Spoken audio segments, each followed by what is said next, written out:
ជំរាបសួរខ្ញុំវិជ្ជការសូមស្វាគមន៍មកកាន់កន្លែងអានសៀវភៅតូចមួយរបស់ខ្ញុំក្នុងរាត្រីនេះខ្ញុំចង់នាំយកនូវសៀវភៅមួយក្បាលដែលមានចំណងជើងថាភក្តីភាពនារីខ្មែរតាមរយៈអក្សរសិល្ប៍មកអានចែករំលែកនិងកំដៅលោកអ្នកបាទចំពោះរឿងទី1ដែលខ្ញុំបានអានជូននៅទីនេះគឺជារឿងទុំទាវដែលបង្ហាញអំពីភក្តីភាពរបស់នាងទាវដែលជានារីខ្មែរតាមរយៈអក្សរសិល្ប៍មួយនេះបាទអញ្ចឹងសូមតាមដានស្ដាប់ជាមួយខ្ញុំដូចតទៅរឿងទុំទាវតំណាងចលនាអក្សរសិល្ប៍មួយផ្នែកដែលកើតក្នុងសង្គមខ្មែរមានបញ្ហាច្រើនស្របទៅតាមជំនឿនិងទំនៀមទម្លាប់ខ្មែរទៀតរឿងនេះបានជ្រួតជ្រាបក្នុងចិត្តថ្លើមរបស់ខ្មែរហើយពិសេសដោះស្រាយបញ្ហារបស់ខ្មែរមិនតែប៉ុណ្ណោះមានចំណុចសំខាន់ខ្លះបានដាក់ចំណោទឲ្យសង្គមខ្មែរដោះស្រាយវិញគឺបញ្ហាស្នេហាទំនៀមទម្លាប់និងរបៀបគ្រប់គ្រងដោយសង្គមមនុស្សបើពោលដោយសង្ខេបទៅគឺជារឿងផ្ទុះចេញអំពីសង្គមមនុស្សពិតៗដែលគេហៅថារឿងបែបខេមរនិយមឬបែបមនុស្សនិយមនេះឯងអត្ថបទដើមសម្រាប់អានប្រៀបធៀបត្រេះរិះពិចារណារកបញ្ហាផ្សេងគ្នាខ្លះរឿងទុំទាវចម្លងចេញពីសាស្ត្រាស្លឹករឹតផ្សាយដោយវិទ្យាស្ថានពុទ្ធសាសនបណ្ឌិតក្រុងភ្នំពេញលើកទី1ឆ្នាំ1959រឿងទុំទាវផ្សាយដោយរោងពុម្ពបណ្ណាគារគីមគីលេខ44វិថីតេជោដំដិនភ្នំពេញអ្នកពិនិត្យផ្ទៀងផ្ទាត់នឹងកែសម្រួលអេងសុតសំថាំងហងទុនហៈនាងហ៊ូថាជារបស់សន្ធមុខលើកទី1ឆ្នាំ1960រឿងទាវឯកខ្សែ1ដល់ខ្សែ5របស់លោកអុកញ៉ាវិបុលរាជសេនានុករផ្សាយដោយបណ្ណាគារគឹមសេងគ្រិស្តសករាជ1953អ្នកនិពន្ធនិងកាលបរិច្ឆេទទី1សៀវភៅផ្សាយដោយក្រុមពុទ្ធសាសនបណ្ឌិតបញ្ជាក់ក្នុងអារម្ភកថាទំព័រកខនិងក្នុងអារម្ភបទទំព័រ1-2ជាស្នាប្រហ័សព្រះបទុមធេរៈសោមតែក្នុងពុទ្ធសករាជ2458គឺគ្រិស្តសករាជ1915ក្នុងរជ្ជកាលព្រះករុណាព្រះបាទសម្ដេចព្រះស៊ីសុវត្ថិរៀបរៀងជាការពាក្យ7ពីដើមដល់ចប់ទី2សៀវភៅផ្សាយដោយបណ្ណាគារគីមគីថាជាស្នាដៃសន្ធមុខឆ្នាំ1846ដល់1908ក្នុងរជ្ជកាលព្រះករុណាព្រះបាទសម្ដេចព្រះនរោត្តមគ្មានបញ្ជាក់ឆ្នាំរៀបរៀងទេទី3តាមទស្សនាវដ្តីវិទ្យាស្ថានជាតិគរុកោសលលេខ2ខែឧសភាឆ្នាំ1959ទំព័រ28លោកញុកថែមបានបញ្ជាក់ថាជាស្នាដៃរបស់អមរិតក្សត្រីមកសរសេរក្នុងគ្រិស្តសករាជ1859ទី4រឿងទាវឯករបស់អុកញ៉ាវិបុលរាជសេនានុករតែងជាការពាក្យ8ក្នុងពុទ្ធសករាជ2485គ្រិស្តសករាជ1842ដោយបញ្ចូលគំនិតផ្ទាល់ខ្លួនជាច្រើនផងតាមការស្រាវជ្រាវខ្លះគេថារឿងទុំទាវនិពន្ធរៀបរៀងដោយលោកគ្រូព្រះបទុមធេរៈព្រះនាមសោមចៅអធិការវត្តកំប្រៅឃុំកំប្រៅស្រុកស៊ីធัวកណ្ដាលខេត្តព្រៃវែងភិក្ខុសោមនាមដើមងួនសោមកើតនៅឆ្នាំ1852នៅឃុំកំប្រៅស្រុកស៊ីធัวកណ្ដាលបិតានាមងួននិងមាតានាមយិនជាកសិករលុះអាយុ15ឆ្នាំកវីសោមបានរៀនអក្សរនៅវត្តកំប្រៅហើយបានបួសជាសាមណេរ2វស្សាបន្ទាប់មកក៏ចាក់សិក្ខាបទមកជួយធ្វើការរកស៊ីឪពុកម្ដាយវិញដល់អាយុ21ឆ្នាំមានឧបសម្បទាជាភិក្ខុក្នុងសំណាក់ឧបជានាមរស់មាននាមបញ្ញត្ថាបទុមធេរៈនិងបានបន្តការសិក្សានៅក្រុងភ្នំពេញអស់ច្រើនឆ្នាំហើយវិលទៅជាចៅអធិការវត្តកំប្រៅវិញកវីសោមមាននិស្ស័យស្លូតបូតចូលចិត្តអានសាស្ត្រាគម្ពីរស្ដាប់ចម្រៀងចាប៉ី រហូតដល់ចេះតែងកាបដល់ប៉ិនប្រសពនៅពេលសរសេរកំណាព្យកាបឃ្លោងលោកតែងទៅគង់នៅមាត់ស្រះលោកមានសិស្សគណៈសិក្សាមុខវិជ្ជាកំណាព្យដែលធ្លាប់បានដំណើរតគ្នាគេរកឃើញរឿងទុំទាវនៅឆ្នាំជូតខែមិញគ្រិស្តសករាជ1932នៅគ្រិស្តសករាជ1932ព្រះបទុមធេរៈសោមសុគតក្នុងជន្មាយុ80វស្សាព្រះអង្គបាននិពន្ធស្នាដៃពីរសំខាន់គឺរឿងទុំទាវនិពន្ធពីពុទ្ធសករាជ2458គ្រិស្តសករាជ1915រឿងសព្វសិទ្ធមិនមែនរឿងសព្វសិទ្ធរបស់មឿនភក្តីអក្សរតន្ទេប៉ុន្តែមតិខ្លះបានលើកឡើងថាសន្ធោមកតែងរឿងទុំទាវនេះព្រោះសន្ធោមកជាកវីនិពន្ធមុនភិក្ខុសោមហើយពេលវេលាតែងរឿងក៏មុនទៀតម្យ៉ាងទៀតកវីសន្ធោមកជាអ្នកល្បីល្បាញខាងកំណាព្យយូរយារណាស់មកហើយកវីនេះកើតនៅគ្រិស្តសករាជ1846ដល់1908ក្នុងរាជព្រះបាទនរោត្តមរាជធានីឧដុង្គហើយរឿងនេះកើតចេញពីស្នាដៃសន្ធោមកនៅគ្រិស្តសករាជ1859ពោលគឺកវីនេះទើបបានអាយុ13ឆ្នាំប៉ុណ្ណោះព្រោះ1859ដល់1846ស្មើនឹង13ឆ្នាំមតិដែលអាងថារឿងទុំទាវនិពន្ធដោយសន្ធោមកក៏សុទ្ធតែមានឯកសារល្មមយកជាការបានរីឯមតិថាភិក្ខុសោមនិពន្ធរឿងនេះក៏ល្មមយកជាការបានដូចគ្នាដែរ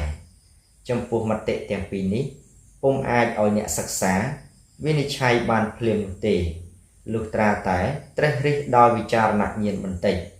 តែគួរឲ្យយើងឆ្ងល់ណាស់កវីសន្ធោមកទើបតែបានអាយុ13ឆ្នាំ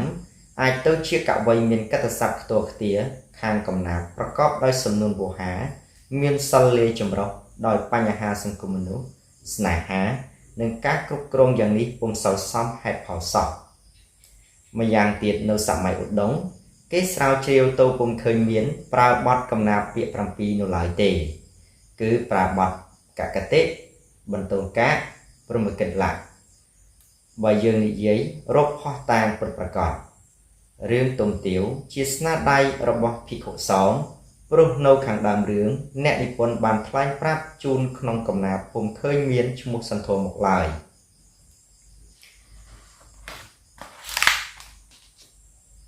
តែបើយើងនិយាយថា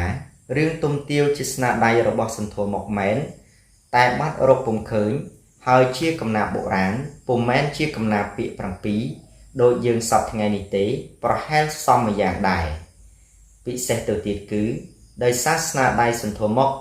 មានមកពីមុននេះហើយទើបភិក្ខុសោមយកមករៀបរៀងជាថ្មីទៀតធ្វើជាកំណាព្យពាក្យ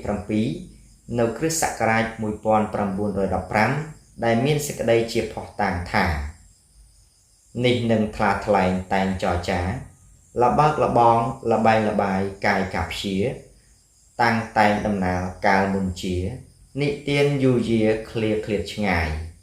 មិនទៀងអៀងល្អក់តក់ឃ្លាឃ្លាតសង្វាតទៀងផ្ទាត់បត់បរិយាយយើងកាយជាថ្មីផែនដីអាយស្រង់ស្រាយតទុកទៅមុខទៀតតាមហេតុកំណាព្យនេះបានជាគេមានមតិផ្ទុយគ្នាក្នុងរឿងទុំទាវចំពោះឈ្មោះអ្នកនិពន្ធទោះជាយ៉ាងណាក៏ដោយកំណាព្យខាងលើនេះអាចផ្ដល់យោបល់ដល់អ្នកសិក្សាជាក្តីសន្និដ្ឋានថារឿងទុំទាវបោះពុម្ពផ្សាយដោយក្រុមពុទ្ធសាសនបណ្ឌិតកំណាព្យពាក្យ7ជាស្នាដៃភិក្ខុសោមរឿងទុំទាវរបស់សន្ធោមកប្រហែលមានមែនតែជាពាក្យបុរាណហើយផុតជីវិតបាត់រូបរាងទៅរកពុំឃើញដូច្នេះយើងអាចវិនិច្ឆ័យថារឿងទុំទាវការពាក្យ7ជាស្នាដៃភិក្ខុសោមមតិដែលថាជាស្នាដៃរបស់សន្ធោមកនោះពុំសមហេតុផលល្មមជឿបានទេតែបើយើងយកជញ្ជីងយុត្តិធម៌មកថ្លឹងឲ្យបានត្រឹមត្រូវកុំឲ្យឈ្នះចាញ់គ្នាម្ខាងពេកហើយដើម្បីជៀសវាងអគតិផងរឿងទុំទាវប្រហែលជាស្នាដៃរបស់សន្ធោមកមែនតែជាការពុំច្បាស់លាស់ឡើយមួយទៀតឯកសាររឿងនេះវិនិច្ឆ័យបាត់រូបទៅ គួរឲ្យសោកស្ដាយណាស់ដែរក្រោយមកភិក្ខុសោមបានតែងរឿងនេះជាកំណាព្យពាក្យ7ដើម្បីរក្សារឿងទុំទាវកុំឲ្យបាត់ឈ្មោះបោះសម្លេងជាអាសាបងភក្តីភាពរបស់នាងទាវនាងទាវជាស្ត្រីបដិញ្ញាខ្លួនបូជាជីវិតដើម្បីស្នេហាចំពោះទុំតែម្នាក់ឯងនៅក្នុងឆាកជីវិតរបស់នាងមូលហេតុឲ្យនាងឈានទៅស្រឡាញ់ទុំហើយបង្ហាញនៅភក្តីភាពជាបន្តបន្ទាប់ពិតមែនតាមរយៈការបំផុសរបស់នាងនោក៏ប៉ុន្តែក្នុងនោះម្ដាយនាងទាវដែលបាននិមន្តទុំទៅសូត្រមន្តក្នុងផ្ទះដោយបញ្ជាក់ទំព័រ10បន្ទាត់ទី5បានដល់យល់មនុស្សស្រស់ជ្រាវធោម្ដាយទាវថាអោមែនជាក់ច្បាស់ឡើងទៅឃើញនេនតូចល្អណាស់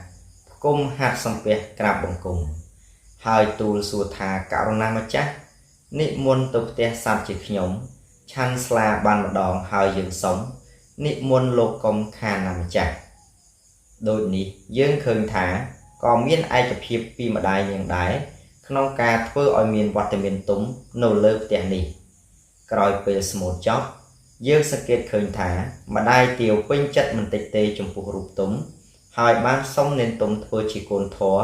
ដោយបានបញ្ជាក់នៅទំព័រ15បន្ទាត់ទី3ដល់ទី5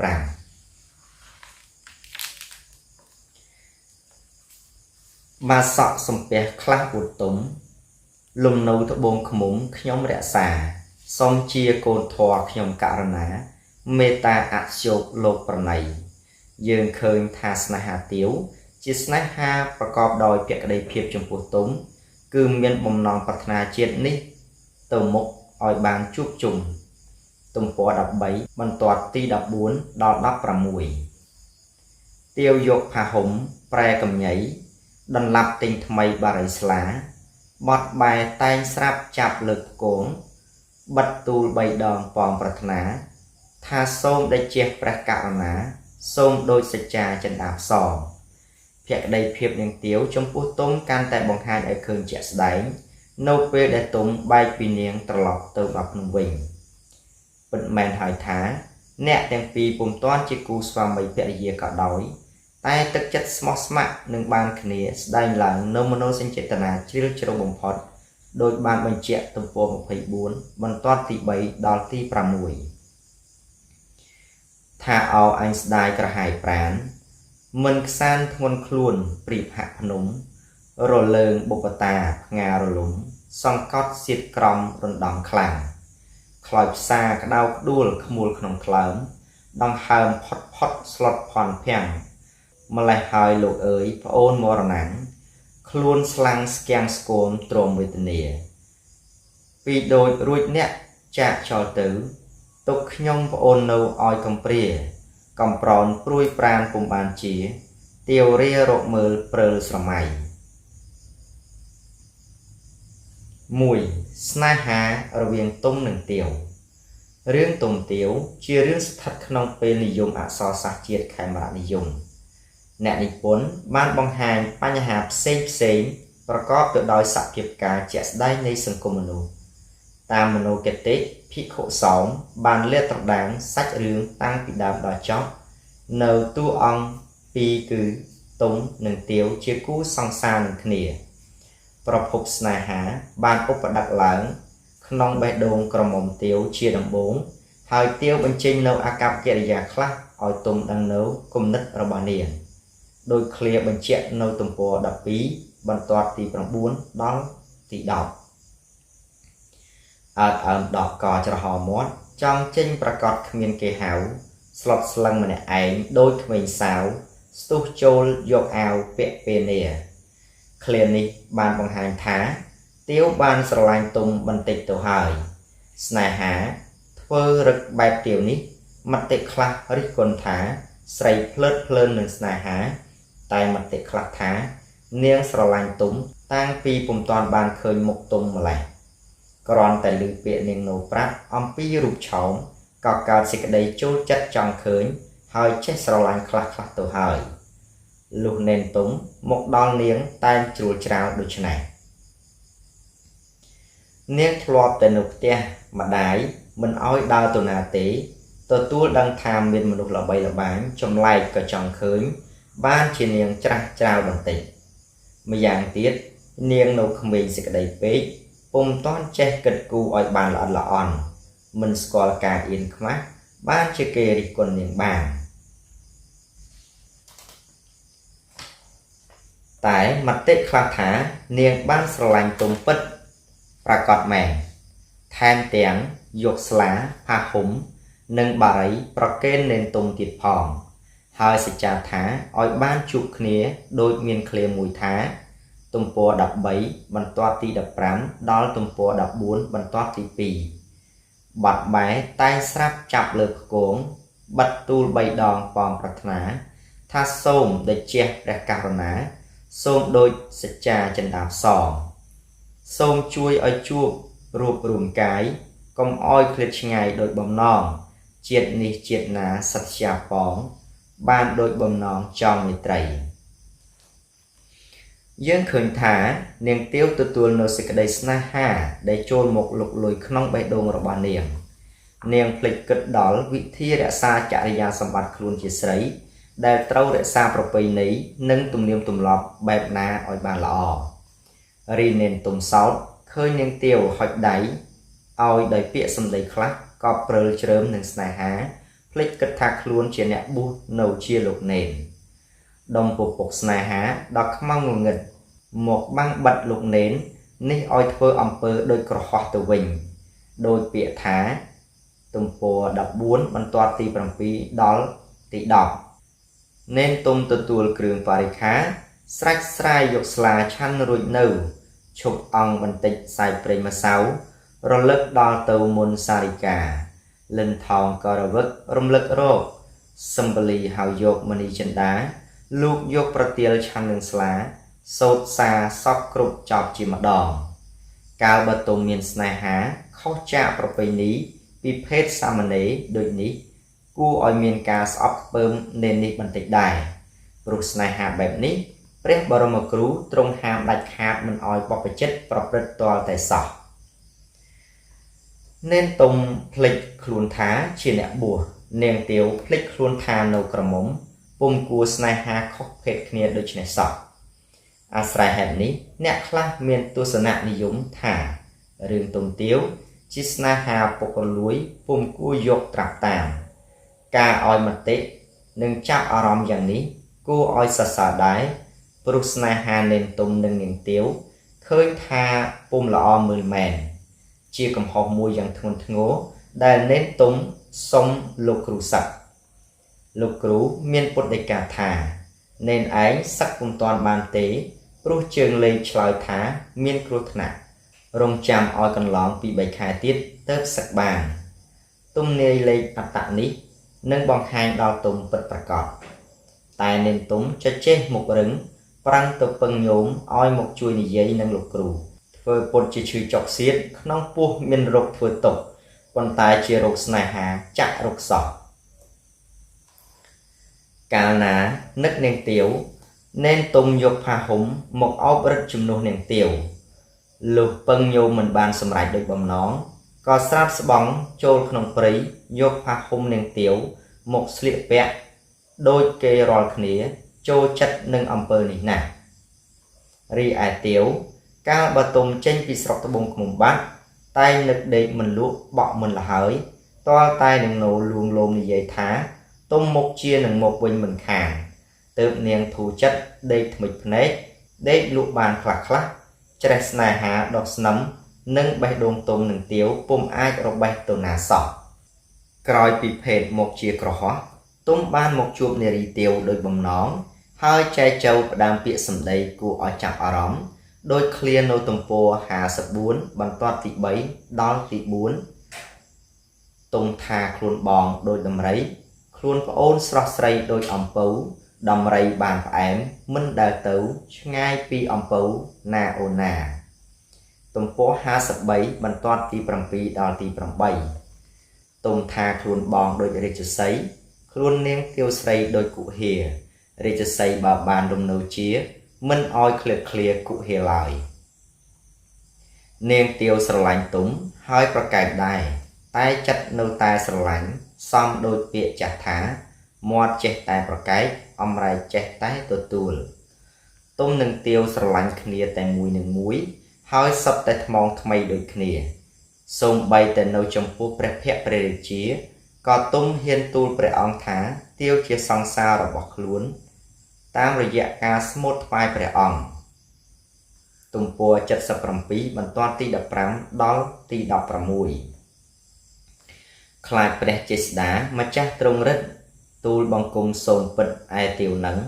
ជាជាសង្សារប្រាថ្នាពឹងសន្មត់វិលវឹងគ្រប់ជាតិចំណែកនាងទាវវិញក៏ហ៊ានក្រាបទូលថ្វាយព្រះរាជាដើម្បីបញ្ជាក់ភក្តីភាពរបស់នាងដែរទំព័រ79បន្ទាត់ទី5ដល់ទី6ទាវទូលទៅអង្គព្រះចក្រីបបិទ្ធនរបតីសូមមេត្តាខ្ញុំនឹងទុំពិតទៀងសត្យាដោយព្រះករណាទ្រង់ជ្រាបស្រាប់ព្រះអង្គទ្រង់បរិជ្ជទានរៀបមង្គលការដល់អ្នកទាំងពីរឲ្យបានជាគូស្វាមីភរិយានឹងគ្នាក្រោយមកទៀតម្ដាយនាងទាវនឹងអរជូនភូតកុហកឆោបោកយកនាងទាវមករៀបការជាមួយនឹងមឿនងួនទទួលពេលនោះទុំដឹងរឿងក៏ទទួលព្រះរាជាឲ្យទ្រង់ប្រោសប្រទានរាជសារមួយហាមឃាត់ដល់អ្នកប្រព្រឹត្តអំពើបែបនេះទុំថ្វាយបង្គំលាព្រះរាជានាំពេជ្រសម្ដៅទៅផ្ទះម្ដាយទាវគ្រាន់តែបានឮដូរតន្ត្រីប្រគំរៀបការទុំអស់សង្ឃឹមទៅជាភ័ណ្ឌស្មារតីរកនឹកអ្វីពុំឃើញស្មានថាទាវខ្លាចជាកម្មសិទ្ធិរបស់គេទៅហើយបរោះអស់សង្ឃឹមនេះចូលទៅចាប់ទាវកំពុងរៀបការដោយពុំបានបង្ហាញរាជសារព្រះរាជាដល់អ្នករំលោភទាំងនោះអរជូនបញ្ជាឲ្យយកទុំទៅសម្លាប់ចោលដោយឥតពិចារណានាងទាវឃើញដូចនេះក៏ចាក់កសម្លាប់ខ្លួនតាមទុំដើម្បីបង្ហាញភក្តីភាពរបស់នាងចំពោះប្តីតែមួយអាស្រ័យហេតុនេះបានជាមានអ្នកខ្លះយល់ថារឿងទុំទាវជារឿងនាំឲ្យវិនាសស្លាប់ខ្លួនប៉ុន្តែមតិខ្លះទៀតថារឿងនេះបង្ហាញបញ្ហាសំខាន់ខ្លះដែរ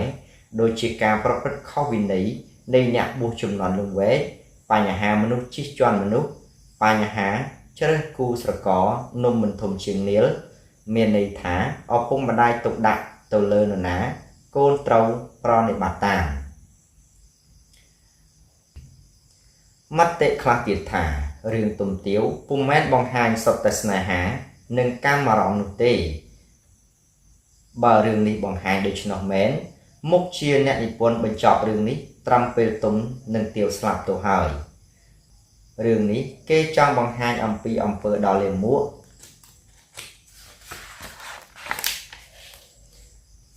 នៃការរំលោភនៃអ្នកប្រើអំណាចតើទទួលផលយ៉ាងណាតាមពិតផ្ទៃរឿងនេះលាតត្រដាងពីការជ្រើសរើសគូស្រករការជិះជាន់និងបញ្ហាស្នេហាគំនិតខ្មែរយើងច្រើនប្រកាន់យកអំណាចនៃការជ្រើសរើសគូស្រករឲ្យកូនដោយពុំបានយកមតិពីកូនឬសុំយោបល់ពីកូនមុននោះទេផ្ទុយទៅវិញកូនទេដែលនៅរួមសុខរួមទុក្ខជាមួយគ្នាពុំមែនមាតាបិតាទទួលខុសត្រូវក្នុងរឿងនេះឡើយនារីទាវបានប្រឆាំងនឹងរបបនោះមិនធំជាងនាលដោយឥតញញើតនោះបណ្ដាលមកពីគូស្រករមិនពេញចិត្តនឹងគ្នាបានជាការហេតុរវាងកូននិងម្ដាយមិនស្របគ្នាម្ដាយល្មមនឹងបនអំណាចកូនជាអ្នកស្មោះត្រង់នឹងគូសង្សារដែលម្ដាយពុំស្រឡាញ់រឿងនេះកើតទៅជាវិបត្តិដល់គូស្នេហាទាំងពីរធ្វើឲ្យមានការប្រត់ប្រាស់ដោយបញ្ហាជ្រៀតជ្រែកពីអរជូនទៀតផងដូចនេះរឿងទុំទាវជារឿងស្ដីពីបញ្ហាស្នេហាដ៏បរិសុទ្ធរវាងទុំនិងទាវ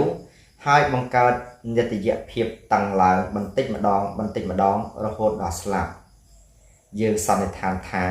រឿងនេះបង្ហាញពីប្រពៃណីពិតប្រកបតាមបែបមនុស្សនិយមក្នុងសម័យនោះតាមការពិតសង្គមសាសនាពេលនោះត្រូវប្រជារាស្ត្ររាប់អានយ៉ាងខ្លាំងរហូតដល់ព្រះរាជាហេតុនេះបានជានាងទាវស្រឡាញ់ទុំតាំងពីក្នុងភេទជាសង្ឃម្លេះ